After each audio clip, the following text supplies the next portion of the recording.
really hard from my perspective not to just be honest about not only the importance of acknowledging the fact that our siblings around the world are impacted, that it's important to also, yes, as Tracey says, for us to journey with those folks, but we have to admit, we have to confess our complicity in all the need for all the supposed needs and or the things that we desire as pleasure, that makes our lives comfortable. The privileged community has to acknowledge that, and our church is a privileged community. And historically, we have been a part of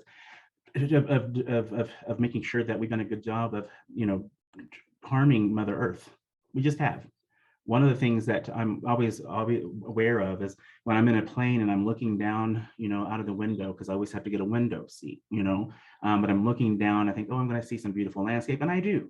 But much of the time, because we have not been smart enough to figure out how not to harm land, you see a bunch of patterns, grids and circles and highline wires and roads and all those things, but we just moved into a future 150 years ago and 500 years ago on this land that did not create a system by which to live into something healthier than what it is.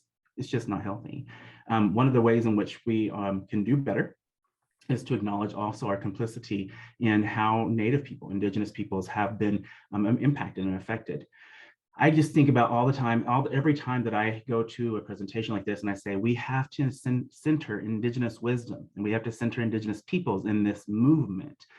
We are 3% of the population around the world, and we are also taking care of 60% of the biodiversity, and we have been screaming for years, even before Al Gore.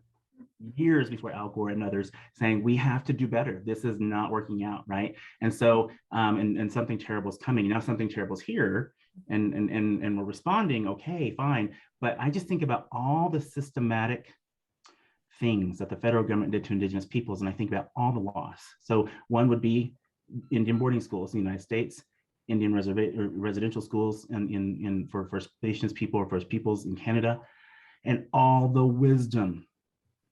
So thousands and thousands of children died, and thousands and thousands and thousands more lost their identity in connection to their own wisdom about Mother Earth because they were not in their own communities. They were assimilated forcefully. And so I just think about all the loss of wisdom. So we have to not let that also happen again, because I think that still it's important for us to center Indigenous wisdom. And so we have to begin listening to Indigenous folks in this process. So I think that some people are, but I think some people think they are, and we just have to do better. Thank you.